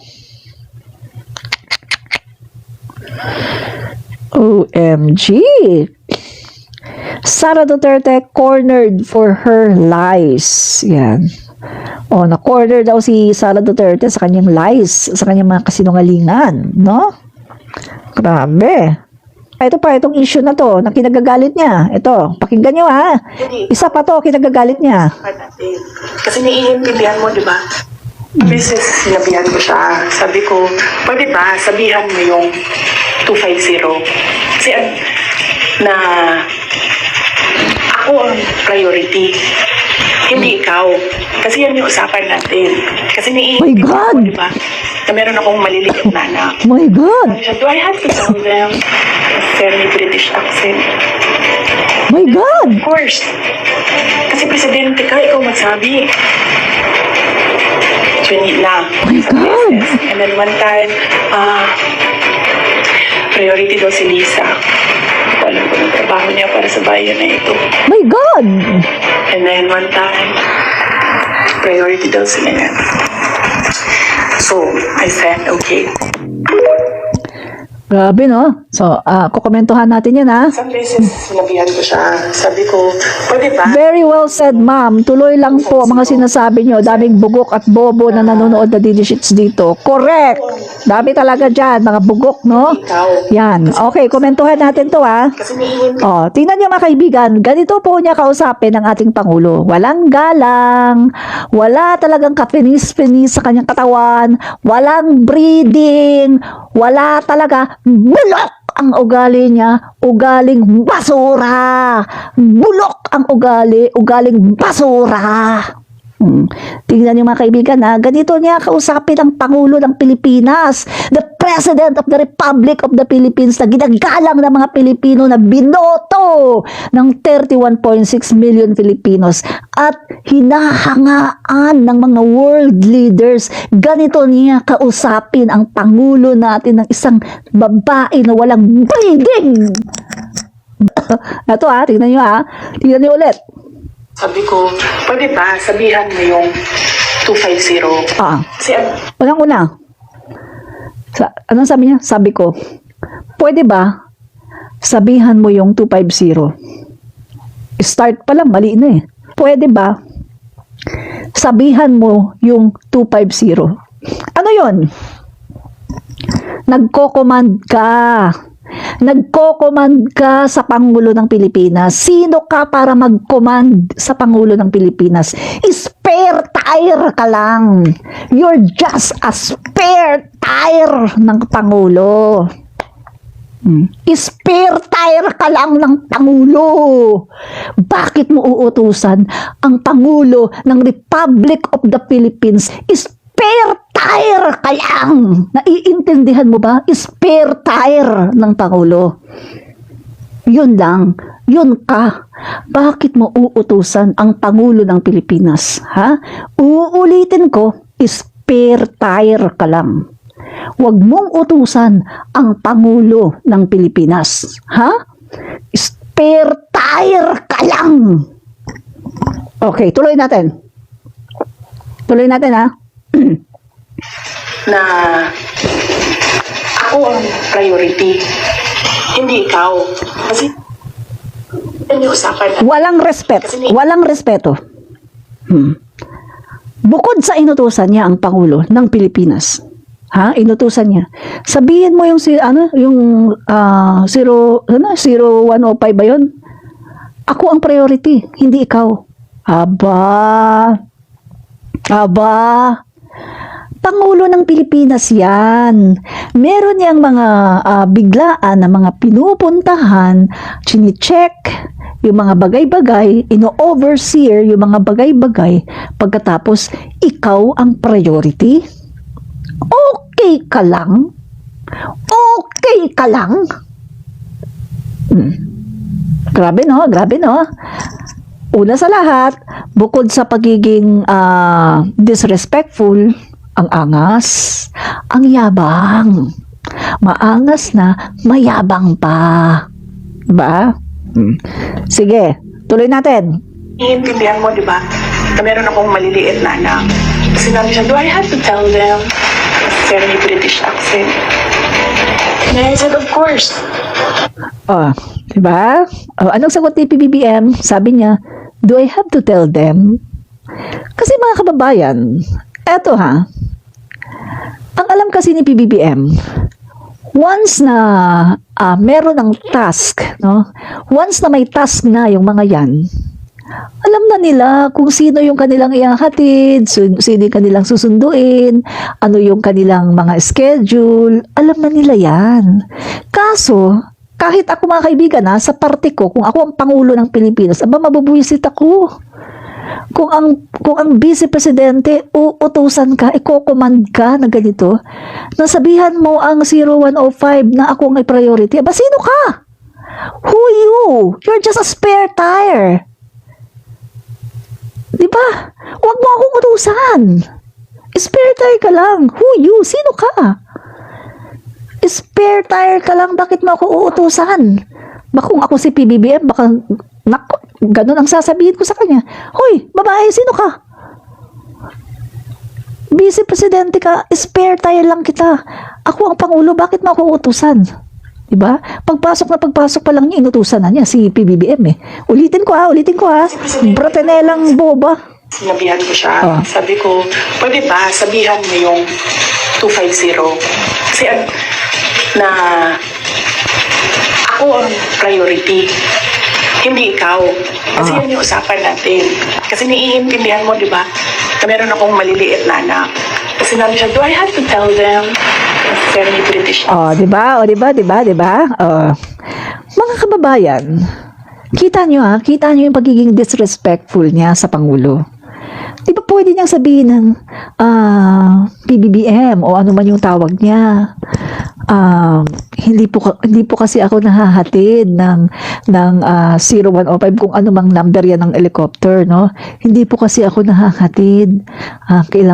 Kailangan po kasi ihatid ako ngayon o ano kasi po ganito, ganyan. Yung bang makiano man lang siya. Unang-una, in the first place, hindi niya pag-aari yun. Hindi niya pag-aari yung helicopter na yun. Yun ay pag-aari ng Pangulo ng Pilipinas. At kung sinasabi niya na di ba yan yung pinag-usapan natin, yan ang pinag-usapan natin na ako ang priority, hindi ikaw. Di ba? Doon pa lang maling-mali na yun Kasi mga kaibigan, maaring nakapagsabi si PBBM na sige, ihatid ka.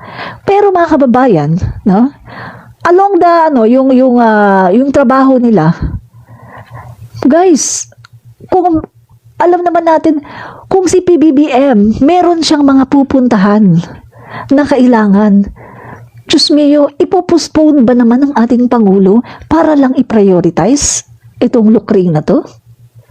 Guys, hindi pwede yan. Kung ano yung mga pupuntahan ng Pangulo na mga functions, sa mga dapat niyang puntahan, hindi yan po pwede na maalintana or matigil or mapuspone dahil lang sa kanya. Diba? Mali yun maling mindset yun. Alam niyo, kung itong si Lukring ay matalino, ang ginawa sana ni Lukring, yung pamilya niya, dinala niya dito sa Manila. Total, meron naman silang mga bahay dito. Dinala niya dito sana yung pamilya niya. At dito na muna pinapatira for the meantime for 6 years. Dito muna niya patirahin. Kasi nga, nandito ang trabaho niya. Ganyan sana ang ginawa ni Lukring. Kaso hindi niya ginawa Wala man lang siyang common sense. Guys, ang Pangulo natin tulad na lang kailangan ni PBBM ng helicopter. Kasi kailangan niyang tingnan kung ano yung mga nangyari dyan, yung mga nasalanta. Hello? Ipopostpone ba ni PBBM yan? Para pagbigyan siya? At isa pa. Guys, kung talagang gusto niyang mag-helicopter, pwede naman siyang gumamit ng ibang helicopter. Diba? Pero eto talaga ang gusto niyang gamitin. Yung helicopter ng presidente. Kasi choosy. Kasi, ganun siya, pilingera. Piling Pangulo, piling presidente. Kaya ang gusto niyang gamitin na helicopter ng Pangulo. May iba namang helicopter Pwede naman ang sabihin, PBBM, sige, pwede po ba na itong helicopter na lang, itong ibang helicopter na lang gagamitin ko? Di ba? Hindi tapos ang usapan. Pero namimili pa siya. Gusto niya talaga helicopter ni PBBM. At gusto niya talaga siya ang priority. Eh, hindi naman pwede, mga kaibigan, na siya ang priority. Kapag walang gumagamit, kapag hindi ginagamit ni PBBM, pwede siyang ihatid. Pero kapag may function si PBBM, importante, nag-aerial inspection, pupunta sa isang sa isang lugar na dapat niyang puntahan, hindi naman pwedeng i-postpone ng Pangulo yan. Hindi yan pwedeng i-postpone para lang pagbigyan siya. Make sense? Naiintindihan ba ng mga DD sheets o hindi nyo talaga kayang intindihin kasi ang liliit ng utak nyo? O sabi ng isang DD sheet, ipakulam na to! Ipakulam! Hello? Ganyan kayo. Sanay kayo sa ganyan. Eh yung ano nyo nga kinukulam daw siya. Diba? Kinukulam daw siya. So yun mga kaibigan nang dahil sa helicopter, nagkakaganyan ka? Sabi pa niya, mga kaibigan, bakit daw i-priority si Elisa? Ano daw yung trabaho? Pakinggan natin. Pakinggan natin. And I said, of course. Kasi presidente ka, ikaw magsabi. Diba? Inaano niya yung Pangulo natin, mga kaibigan. Inuutusan niya. Dinidisrespect niya. Dali guys Dali.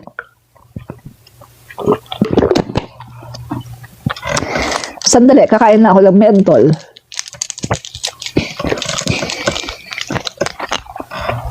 Kasi, kumakating lalamunan ko. Sa kakasalita. Wala na akong water, kailangan ko lang kumuha ng water. Yan, so, tuloy natin. Meron po kasi akong allergy. Yung allergy ko, bata pa ako nito, ang allergy ko po ay kapag yung may mga, sa air, masyadong sensitive, no?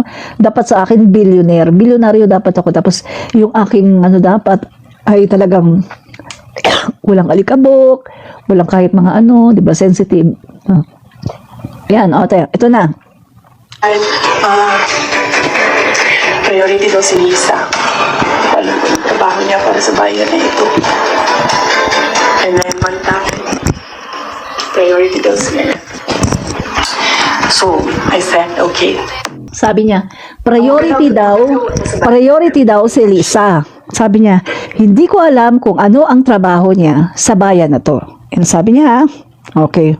Guys, kung titingnan natin, mas maraming project, mas maraming nagawa sa Elisa.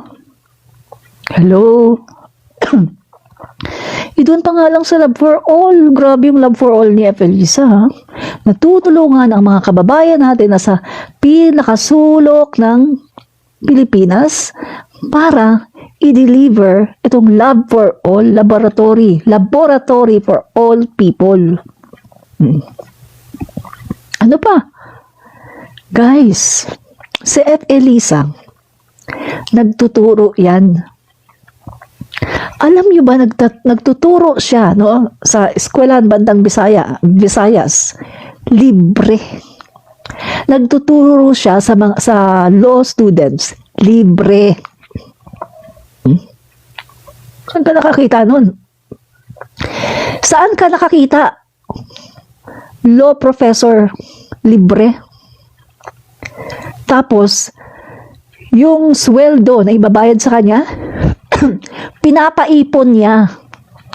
At kapag nag-graduate yung kanya mga tinuturuan, ginagamit yung sweldo niya para pambayad sa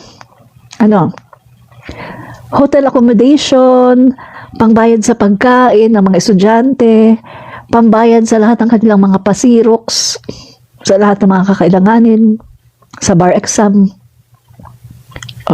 Guys, hindi pa man ang Elisa natin hindi pa man siya first lady, ginagawa na niya yan. Ang dami niyang ginagawa para sa bayan. Yung mga future lawyers na yun, hindi mo alam, baka isa doon maging Pangulo ng Pilipinas. Ang dami ginagawa ni Elisa para sa bayan. Guys, pero hindi nyo alam, di ba? Hindi nyo alam. Kasi nga, Wala na kayong time para alamin kasi ang gusto nyong ilagay lang sa kukote nyo, yung mga sinasabi ng mga DD sheets. Yung mga paninirang puri ng mga DD sheets. Eto nga 'di ba dati bilib na bilib kayo kina Peebles Talakera. Bilib na bilib kayo dati kina Madam Ellie, bilib na bilib kayo dati kapag nagfe-fake news sila about PBBM, about F. Elisa, kapag naninira sila kay F. Elisa, bilib na bilib kayo kay Madam Ellie, kay Peebles Talakera. Pero ngayon, yung mga sinasabi ni na Peebles Talakera, ni na Madam Ellie, ayaw nyo ng paniwalaan. At sinasabi nyo, nagsisinungaling, etc. etc. Kung pinapaniwalaan nyo sila noon sa kanilang mga fake news kay PBBM at F. Elisa, bakit hindi nyo sila magawa na paniwalaan ngayon na sila ay mga whistleblower na? Kasi sinasabi nila, pag-upo pa lang ni PBBM, nag-meeting sila. Nag-meeting sila kung paano daw patalsikin si PBBM. At ang gagamitin nila ay GMA formula. Diba? GMA formula. Guys, hindi hahayaan ng Panginoon na maghari ang masama. Tandaan nyo, hindi hahayaan ng Panginoon na maghari ang masama, na mapatalsik nyo si PBBM. Hindi yan hahayaan ng Panginoon. Dahil, guys, ever since, ang Panginoon ang talaga namang nagtatanggol sa mga Marcos. Nasaan? Nasaan ang lahat ng bumabatikos? Ang lahat ng nagdemanda kay Apo Lakay? Ang lahat ng sumira sa Marcos family? Nasaan? 6 feet below the ground. Guys, tingnan nyo ngayon ang mga Duterte. Unti-unti, nakakarma. Look at the Dutertes. Nakakarma sila, guys. Nakakarma na ang mga Duterte. Diba? Dati hari sila sa Pilipinas. Ngayon, ano nangyari sa kanila? Nakakarma sila. Kabi-kabila, lumalabas na yung kabi-kabila, nagtatapat na yung mga kapulisan. Kabi-kabila, lumalabas yung mga baho. Guys, ito na yun. Lahat ng kasamaan na ginawa mo sa mundo, merong katapusan. Lahat ng ginawa mo sa mundo na hindi maganda sa kapwa mo, babalik sa'yo. Tandaan nyo yan. Ang pagpatay, ang pagkitil ng buhay ng tao ay hindi dapat ginagawa. Ang Diyos ang nagbigay ng buhay natin. Ang Diyos din ang siyang kikitil or babawi ng buhay natin. Walang sino mang tao ang pwedeng kumitil ng buhay natin, guys. Ang Diyos lang. Kaya, yung ginawa ng mga Duterte, na nagkitil sila ng libo-libong mga buhay ng mga maliliit na mga Pilipino, mga nakatsinelas, mga mahihirap na si squatter. User lang yan. User lang. Pwede mo siyang i-rehab. Small time pusher. Pwede mo siyang ikulong. Huwag mong itsugi. May chance pa yan. Bigyan mo ng tsansa, bigyan mo ng due process. Hindi mo alam, baka yung isang pusher dyan na binigyan mo ng tsansa, baka later on maging isang leader ng bansa, maging mayor, kongresista, senador. Guys, Robin Padilla, dating adik. Yes, Robin Padilla, dating adik. Anong ginagamit niya? Heroin. Nag-heroin daw siya. Oh. Ngayon, senador ng Pilipinas. Alam ni Duterte na si Robin Padilla gumagamit ng heroin. Bakit hindi niya pinatsugi? Kasi nga, kaalyado. Guys, marami nga nagsabi, ang drug war ni Duterte ay peke. Sa bagay, totoo, peke yun. Di ba madalas nilang sabihin, kapag ikaw, si Duterte lang, kapag ikaw ganyan ka daw, no? Si Duterte lang, ito lang, tatakbo siya, di ba, as mayor again ng Davao. Ano sabi niya? Kung kayo mga nagsashabu, nagko-cocaine o addict, umalis kayo dito dahil talagang papatayin ko kayo. Ang tanong, bakit buhay pa ang mga anak mo?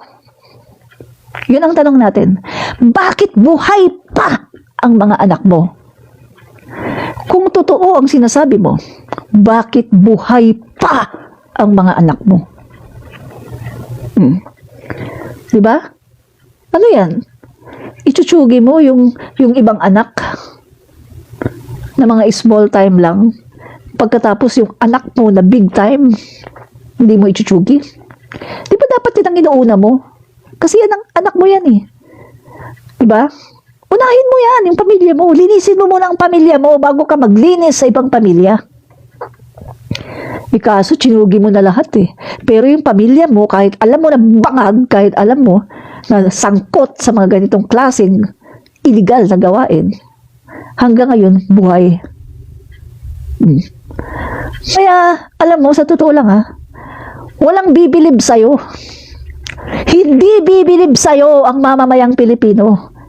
Bibilib kami sa'yo kung nakikita namin na yung mga anak mo ay natsugi na.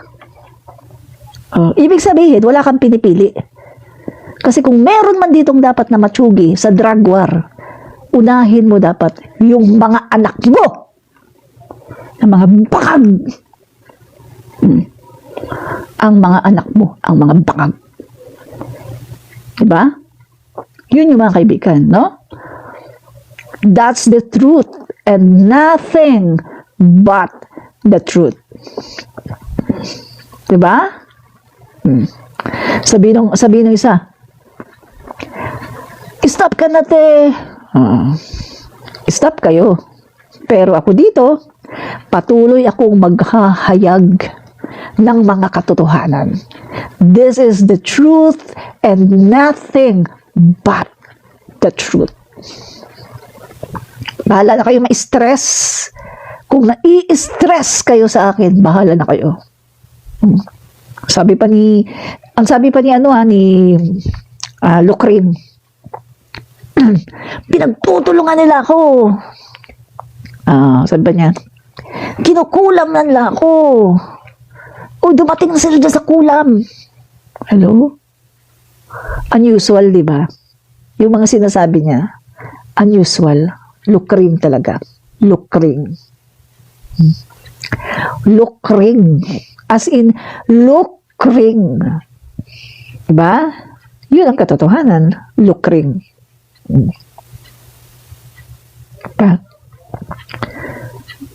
Guys,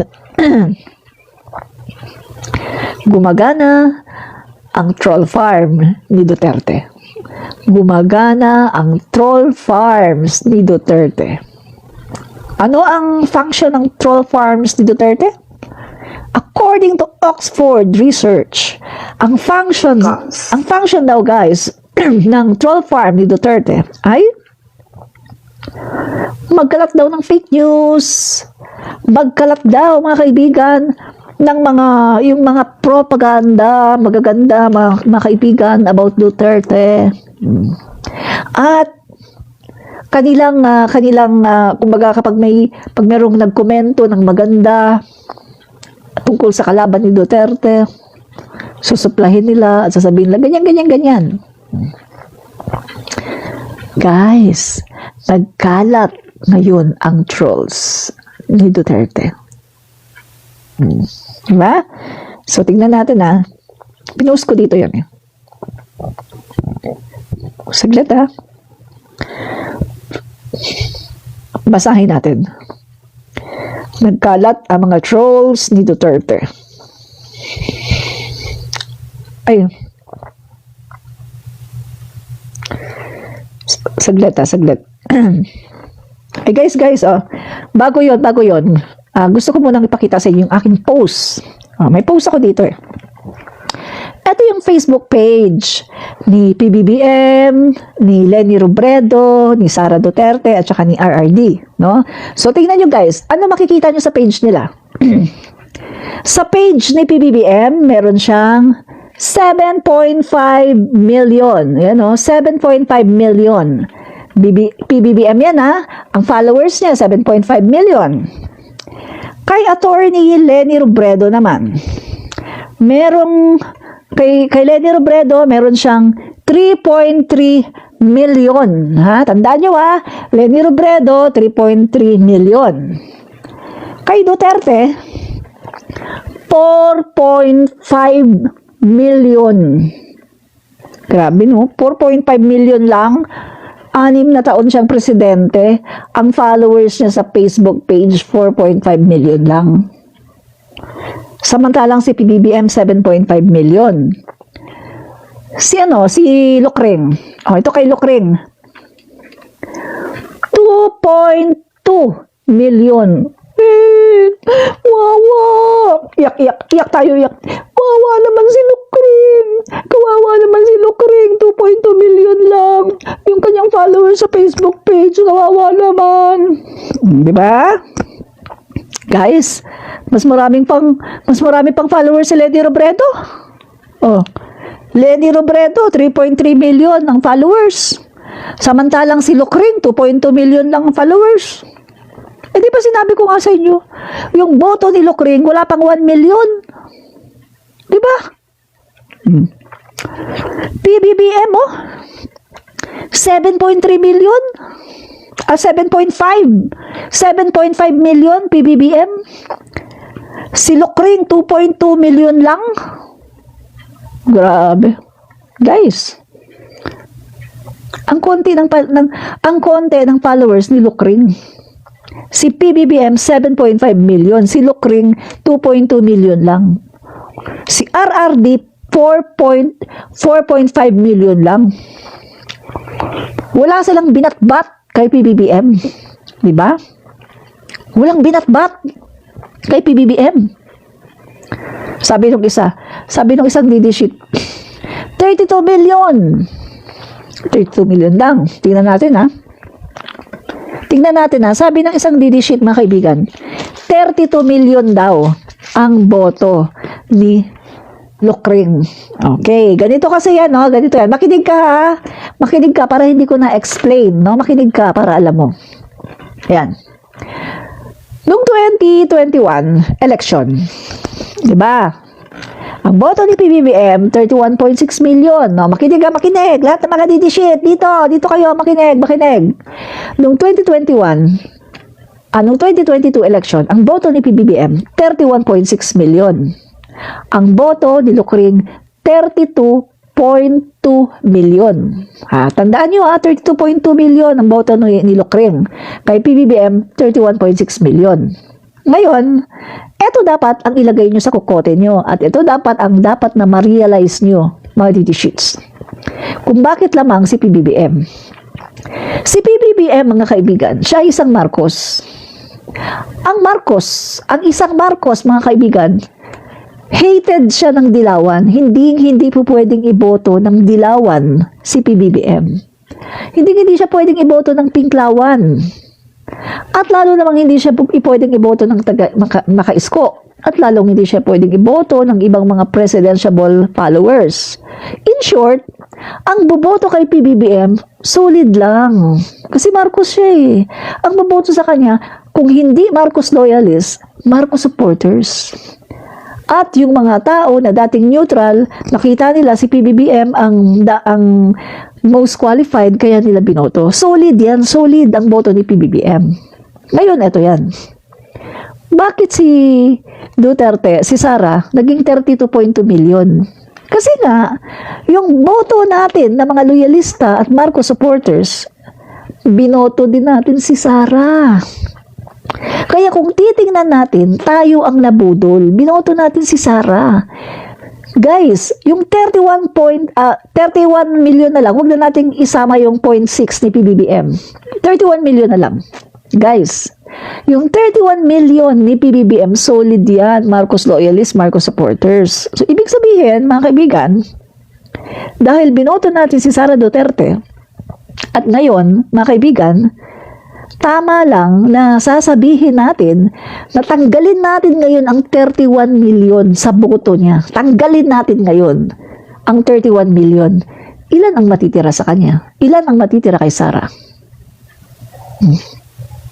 Guys, kapag 31 million ang tatanggalin natin, ang matitira sa kanya, 1.2 million. Pero kapag tatanggalin natin yung boto talaga ni PBBM na 31.6 million, kasi solid talaga yun eh. Marcos loyalists, Marcos supporters. No? Sa Marcos supporters, kasama na dyan yung mga dati na neutral, pero nakita nila na si PBBM ang most qualified, kaya naging Marcos supporters sila. So kung tatanggalin natin ang 31.6 million, tatanggalin natin, babawasan natin doon sa 32.2 million ni Sara, lumalabas mga kaibigan na ang boto ni Sara ay wala pang 1 milyon. Make sense? Make sense? Kaya siya lumamang kasi mga DDS yun. Yung lamang ni Sara, yun yung mga DDS. Yun lang kayo DDS, yun lang ang bilang ninyo. So lumalabas na totoo yung mga survey ngayon, di ba? Guys, 15% na lang kayo. Si PBBM, ang Marcos supporters, 38% pro Marcos, pro Duterte, 15% na lang. At patuloy kayong bumababa. Di ba? Kasi nung panahon ng kampanyahan, hindi nyo talaga pwedeng iboto si PBBM dahil siniraan siya ni Duterte.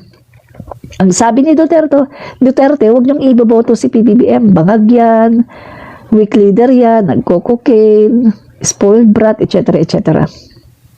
Kaya mga kaibigan, dapat magpasalamat sa atin ang mga Duterte dahil nanalo si Sara. Dahil yan sa atin, mga Marcos loyalists at Marcos supporters, tayo ang nagpanalo kay Sara Duterte. Yan ang katotohanan. Mga kaibigan, tayo talaga ang nagpanalo kay Sara Duterte. Yan ang katotohanan. Ha? Tayo ang nagpanalo sa kanya. Kahit i-ano nila yan, kahit i-deny nila yan, tayo talaga ang nagpanalo sa kanila. Kita niyo mga kaibigan, ito ha. Noong panahon ng eleksyon, kampanyahan muna. Sandali.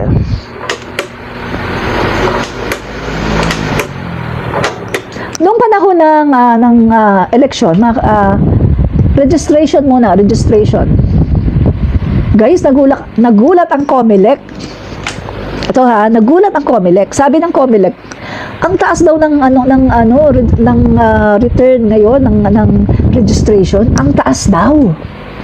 Kasi nga mga kaibigan, yung mga loyalista na kahit yung mga matatandang loyalista, mga kaibigan, nakatungkod. Halos humahalik na sa lupa. Guys, nakita ko to. Panahon ng eleksyon ha. Nakita ko to ha.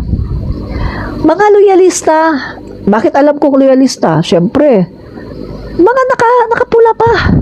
Akay-akay, mga kaibigan. Marami yan ha, hindi lang iisa. Mga matatanda, mga nakatungkod. Halos humahalik na sa lupa. Akay-akay.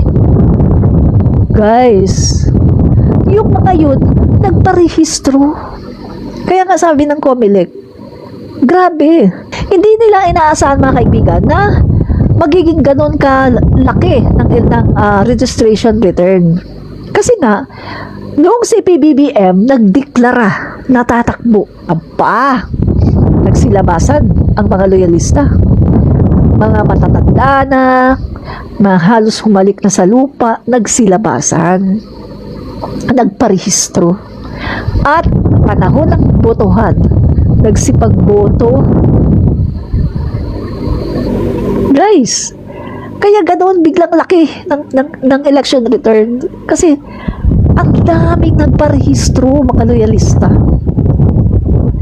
Kaya kita mo, 31.6 million boto ni PBBM.